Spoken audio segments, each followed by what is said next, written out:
بسم اللہ الرحمن الرحیم الحمد لأہلہ والصلاة علی اہلہا اما بعد۔ یہ جو کتاب ہے آپ کے سامنے، اس کتاب میں بھی آئے گا یہی مسئلہ، لیکن ایک سطر میں آتا ہے۔ طلبہ کو کچھ سمجھ میں آتا نہیں ہے کہ عقیدہ تثلیث جس کو کہتے ہیں کیا ہے۔ اس لیے سب سے پہلے آپ کو یہ سمجھاؤ کہ حضرت عیسیٰ علیہ السلام اللہ تعالیٰ کے بارے میں کیا عقیدہ رکھتے تھے، اور حضرت عیسیٰ علیہ السلام نے اپنے ماننے والوں کو کیا تعلیم دی ہے۔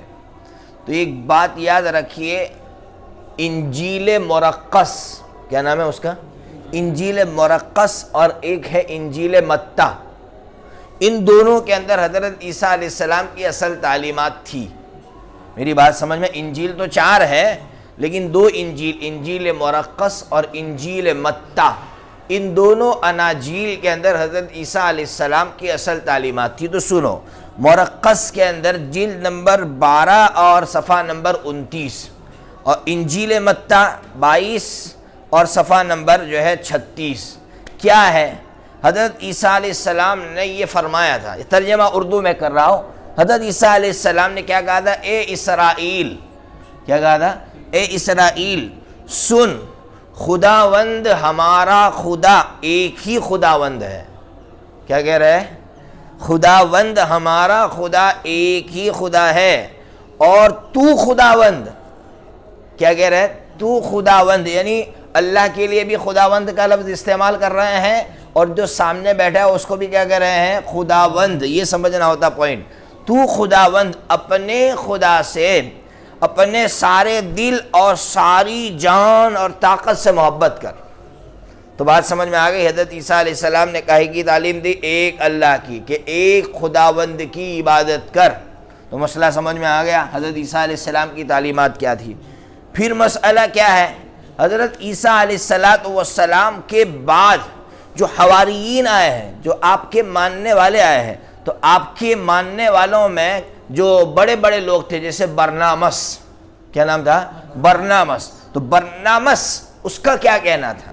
وہ کیا کہتا تھا؟ ان کی کیا تعلیمات تھی؟ تو وہ خود کہتے ہیں، برنامس جو ہے اعمال ایک کتاب ہیں، اور جو ہے اس کے بھی صفحہ نمبر 23 24 جلد نمبر 11، اس میں وہ لکھتے ہیں دلی ارادے سے خداوند سے لپٹے رہو۔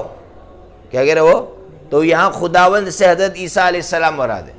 کیا مراد ہے؟ حضرت عیسیٰ علیہ السلام، کیونکہ وہ نیک مرد، روح القدس اور ایمان سے معمور تھے۔ یعنی وہ بھی یہ کہنا چاہتے ہیں کہ حضرت عیسیٰ علیہ السلام نیک مرد تھے، وہ خدا نہیں تھے۔ یعنی ان کے ماننے والوں کی بھی یہی تعلیم تھی کہ حضرت عیسیٰ علیہ السلام خدا نہیں، اللہ ہی خدا ہے۔ تو میری بات سمجھ میں آ رہی آپ کو کہ حضرت عیسیٰ علیہ السلام نے بھی یہی تعلیمات دی، آپ کے ماننے والوں نے بھی یہی تعلیمات دی۔ لیکن مسئلہ کہاں کھڑا ہوتا ہے معلوم ہے؟ مسئلہ یہاں آ کر کھڑا ہوتا ہے کہ پھر عیسائیوں کو گمراہ کس نے کیا اور کیسے کیا؟ میری بات سمجھ میں آ رہی ہے؟ کیا سوال ہوتا ہے؟ عیسائیوں کو گمراہ کس نے کیا اور کیسے کیا، یہ سمجھنا ہے۔ دیکھیے، عیسائیوں کو گمراہ کرنے والا شخص ہے ساؤل، جس نے اپنا نام بعد میں پولس رکھا، پولس یا پولس، کیا رکھا اس نے؟ بات سمجھ میں آ رہا ہے؟ یہ شخص یہ کٹر یہودی تھا، اور عجیب بات آپ کو بتایا تھا، شیعیت میں ابن سبا بھی کٹر یہودی تھا، یہ بھی کٹر یہودی تھا۔ اس نے چاہا کہ میں عیسائیت کو بگاڑ دوں۔ کیا کر دوں میں؟ عیسائیت کو، دشمنی تھی نا بھائی حضرت عیسیٰ علیہ السلام سے ان کو، جس طرح حضور سے دشمنی تھی اسی طرح حضرت عیسیٰ علیہ السلام سے بھی دشمنی تھی۔ تو حضرت عیسیٰ علیہ السلام کے دنیا سے چلے جانے کے بعد اس کے دل میں یہ بات آئی کہ میں عیسائیت کو کس طرح بکھیر دوں، اس کے ٹکڑے ٹکڑے کر دوں، اس کو، ان لوگوں کو گمراہ کر دوں۔ تو وہ آیا اور اس نے اپنے آپ کو کٹر عیسائی ظاہر کیا۔ کیا ظاہر کیا بھائی؟ کہ میں یہودیت چھوڑ کر آیا ہوں، میں توبہ کر کے آیا ہوں۔ تو آج کوئی بھائی غیر مسلم آپ کے پاس آئے گا اور یہ آپ سے التجا کرے کہ بھائی میں مسلمان بن گیا ہوں اور پکا مسلمان بن گیا ہوں، مجھے نفرت ہے ہندوتو سے اور مجھے فلاں سے فلاں مذہب سے، تو آپ تو ان کو قبول کریں گے اور سروں پر بٹھائیں گے؟ ایسا ہی ہوتا ہے نا بھائی، کیونکہ لوگ پہچان نہیں پاتے کہ کون سچا ہے، کون مخلص ہے، کون غیر مخلص ہے۔ یہ بھی آیا اور اس نے بھی ایسے ہی کیا۔ اس نے آنے کے بعد بہت ہوشیار شخص گزرا ہے دنیا میں، بڑے بڑے ہوشیار جو لوگ گزرے نا ان میں اس کا نام ہے۔ اس نے کیا کیا؟ اس نے پورا مطالعہ کیا انجیل کا، اس کا مطالعہ کیا انجیل وغیرہ، انجیل میں سے اس نے عبارتیں نکالی۔ اب یاد رکھیے انجیل میں جگہ جگہ باپ اور بیٹے کا لفظ ہے۔ کس کا لفظ ہے؟ باپ اور بیٹے کا۔ باپ کا لفظ اللہ کے لیے استعمال ہو رہا ہے۔ کس کے لیے استعمال ہو رہا ہے؟ اللہ۔ اور بیٹے کا لفظ وہ جو جس سے محبت ہوتی ہے نا، جو چھوٹا ہو تو چھوٹے سے محبت ہو تو اس کے لیے بیٹے کا لفظ استعمال کیا ہے وہاں انجیل میں، اور جو بڑا ہو جس سے محبت ہو اس کے لیے کیا لفظ استعمال کیا؟ جیسے ہمارے آپ گجراتی میں دیکھا ہوگا جو بڑا ہوتا ہے اس کو بولتے دادا، تو دادا ہونا ضروری نہیں ہے لیکن بڑے کو کیا بولتے ہیں بھائی؟ دادا۔ تو ایسے ہی انجیل میں باپ کا لفظ بڑے کے لیے استعمال ہوا ہے محبت کے ساتھ، اور بیٹے کا لفظ چھوٹے کے لیے بڑی شفقت کے ساتھ۔ اس نے اس لفظ کو نکالا اور اس نے کہا یہی لفظ ہمارے پاس سب سے بہترین ہے، اس کو نکالو اور اس کو نکال کر گمراہ کرو عیسائیت کو۔ تو اب اس نے یہ کہنا شروع کر دیا کہ بھائی اللہ باپ ہے اور عیسیٰ بیٹا ہے۔ کیا دلیل؟ تو کہا خود انجیل میں یہ لفظ ہے اور حضرت عیسیٰ علیہ السلام خود استعمال کر چکے یہ لفظ۔ کون استعمال کر چکا ہے؟ حضرت عیسیٰ علیہ السلام یہ لفظ استعمال کر چکے۔ دیکھیے آسمانی باپ اور بیٹا ہونے کے حقیقی معنی کیا ہے؟ حضرت مسیح علیہ السلام اپنے ایک شاگرد سے فرما رہے ہیں کوئی بیٹے کو نہیں جانتا سوائے باپ کے۔ کیا کہہ رہے حضرت عیسیٰ علیہ السلام؟ کوئی بیٹے کو نہیں جانتا سوائے باپ کے، اور کوئی باپ کو نہیں جانتا سوائے بیٹے کے۔ یعنی حضرت عیسیٰ علیہ السلام اپنے آپ کو بیٹا کہہ رہے ہیں اور اللہ کو باپ کہہ رہے ہیں۔ اس نے یہ عبارت لے لی اور لوگوں کو گمراہ کرنا شروع کر دیا۔ لیکن لوگوں کے دماغ میں بات نہیں ہے کہ ایسے کیسے یار، حضرت عیسیٰ علیہ السلام بیٹے اور اللہ باپ؟ تو اس نے کہا سنو مسئلہ کیا ہے، اللہ تبارک و تعالیٰ کی ایک صفت ہے، صفت کلام، بولنے کی صفت۔ بات سمجھ، یہ صفت کلام انسانی شکل میں اتر آئی ہے۔ کیا کہہ رہا ہے؟ یعنی اللہ کی صفت حلول کر گئی ہے حضرت عیسیٰ علیہ السلام کے اندر۔ وہی عقیدہ جو ہندوؤں کا اوتار کا عقیدہ تھا۔ تو اس زمانے میں ظاہر سی بات ہے مختلف ملکوں کے اندر بت پرستی تھی اور اوتار کا عقیدہ بہت پھیلا ہوا تھا۔ تو یہ جو پولیس تھا اس کی بات لوگوں نے قبول کرنا شروع کیا کہ ہاں صحیح کہہ رہا ہے، ایسا تو ہو سکتا ہے کہ اللہ کی صفت کلام جو ہے وہ حضرت عیسیٰ علیہ السلام کی شکل میں اتر آئی ہو۔ اور پھر اس نے ایک لفظ روح القدس کا نکالا۔ کون سا نکالا؟ روح القدس کا۔ اور روح القدس کا مطلب وہ کہتے ہیں اللہ کی صفت حیات۔ کون سی؟ اللہ۔ اس نے بھی ایک وجود پایا ہے۔ کیا پایا ہے؟ ایک شکل پائی ہے، وہی اوتار والا عقیدہ کہ اللہ کی یہ صفت بھی ایک وجود پا کر دنیا میں اتر آئی ہے۔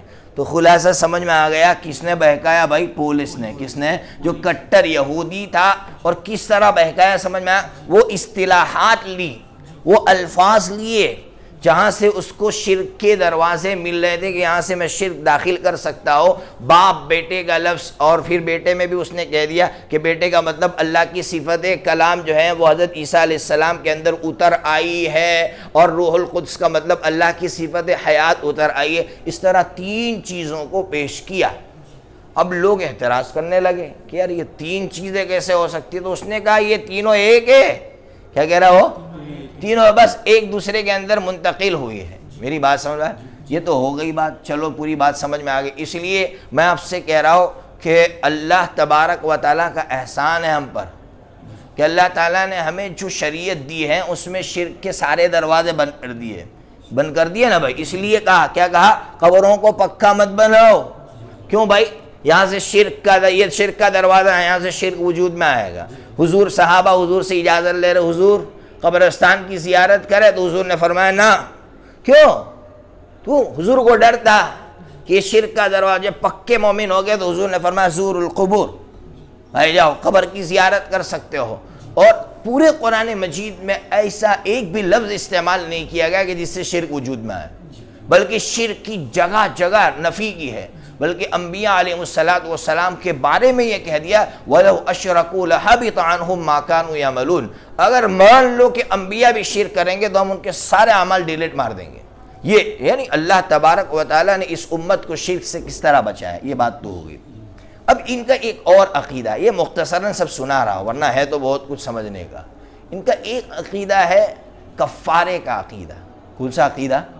کفارے کا عقیدہ۔ پہلے ایک بات سنو، عیسائیوں سے آپ بات کریں گے نا کہ بھئی آپ کہہ رہے ہیں کہ عقیدہ تثلیث 3 خدا ہے، تو پہلے ان سے یہ پوچھیے کہ تینوں برابر کے ہیں؟ کیا پوچھنا ہے؟ یا پھر ان کا درجہ ایک دوسرے سے کم ہے؟ تو ان کو لا محالہ کہنا پڑے گا تینوں برابر کے ہیں۔ کیوں بھائی؟ اگر کہیں گے ایک دوسرے سے کمتر ہے تو پھر کہیں گے یہ خدا نہیں ہے بھائی، جو کمتر ہے اس کو ہٹاؤ بیچ میں سے، بھائی جو کمتر ہو خدا ہو سکتا ہے؟ نہیں ہو سکتا ہے۔ تو تینوں برابر کے ہیں، تینوں الگ الگ ہے کہ تینوں ایک ہے؟ تو تینوں کو جب مساوی مانا ہے تو تینوں کو الگ الگ مانا، کیا مانا؟ جب 3 برابر کے ہیں 3 الگ ہے تو 3 ایک کیسے؟ سوال سمجھ میں آ رہا ہے؟ تینوں کیا ہے؟ برابر کے ہیں اور تینوں الگ الگ ہے تو تینوں ایک کیسے ہوئے؟ کچھ سمجھ میں آ رہا نہیں ہے۔ تو وہ کیا کہتے ہیں آخر میں کنٹال کر کہ یہ متشابہات میں سے ہے۔ کیا کہتے ہو؟ تو وہ قرآن میں ہے نا متشابہات میں سے، تو اللہ نے منع کیا نا کہ اس میں مت پڑھو، تو وہ کہتے ہیں یہ متشابہات میں سے، آنکھیں بند کر کے مان لو۔ تو ان عیسائیوں کو یہ جواب دیں گے کہ متشابہات عقائد میں نہیں ہوتے ہیں۔ کس میں نہیں ہوتے ہیں؟ عقائد تو بالکل صاف ستھرے ہوتے ہیں۔ اس لیے یہ جو تمہارا عذر ہے نا، یہ جو باتیں کر رہے ہو کہ یہ متشابہات میں سے غلط ہے، عقائد میں متشابہات ہوتے نہیں ہیں۔ تو میری بات سمجھ میں آ گئی۔ اب آئیے جو کفارے کا عقیدہ ہے، کیا مطلب کفارے کا عقیدہ؟ ان سے پوچھتے ہیں کہ یہ عیسیٰ علیہ السلام کو آپ خدا مانتے ہیں، بیٹا مانتے ہیں، اور بیٹا کا مطلب یہ ہے کہ یہ بھی خدا تھے، تو یہ کیوں سولی پر چڑھ گئے؟ کیا بھائی یہ؟ تو وہ کہتے ہیں اصل میں کفارے کے لیے۔ کس کے لیے؟ کیا مطلب کفارے کے لیے؟ پوری دنیا کے گناہ کو اپنے اوپر لے کر وہ سولی پر چڑھ گیا، اب کفارہ ہو گیا۔ اس لیے وہ برابر شراب پیتے ہیں، کیا کرتے ہیں؟ کیوں؟ کیا کہتے ہیں بھائی؟ سارا گناہ تو ہو گیا، اللہ نے معاف کر، حضرت عیسیٰ علیہ السلام تو سولی پر چڑھ گئے، کفارہ ہو گیا، اب جو زنا کرو، شراب پیو، کچھ بھی کرو، کچھ ہونے والا نہیں ہے۔ یہ کفارے کا عقیدہ ان کے یہاں مشہور ہے۔ اب ان سے کیا سوال کریں گے عیسائیوں سے؟ معلوم ہے عیسائیوں سے اتنا پوچھیں گے کہ بھائی آپ حضرت عیسیٰ کو خدا مانتے تھے نا، تو خدا کو گناہ معاف کرنا تھا تو وہ تو طاقتور تھا، سولی پر چڑھنے کی کیا ضرورت تھی؟ ایسے ہی کہتے تھے معاف کر دیا بھائی۔ اس سولی پر چڑھ کر اپنے آپ کو ضعیف خدا کیوں بنا رہے ہو؟ یہ ایسے سوالات ہیں جس کے جوابات ان کے پاس واقعیتاً نہیں ہے۔ عام طور پر ہمارا واسطہ عیسائیوں سے نہیں پڑتا ہے۔ ایسے ہمارے ہندوستان میں ایسے صوبے ہیں جہاں عیسائیت بالکل دن دنا رہی ہے اور عیسائیت پھیلا رہے ہیں لوگ۔ ایسی جگہوں میں عالم کا جانا ضروری ہے اور اتنی معلومات رکھنا ضروری ہے کہ وہ ان سے باتیں کر سکے۔ اس لیے میں نے آج یہ گفتگو آپ کے سامنے اختصاراً کیا تھا کہ آپ کے اندر شوق پیدا ہو اور آپ کتابیں پڑھیں۔ آپ کیا کریں؟ جیسے حضرت مفتی تقی صاحب کی کتاب ہے بائبل سے قرآن تک، اسی طرح اظہار الحق، مولانا کیرانوی کی، اس طرح کی بہت سی کتابیں اس کو پڑھنا چاہیے تاکہ طلباء کے اندر ایک شوق پیدا ہو۔ اللہ تبارک و تعالی عمل کی توفیق عطا فرمائے۔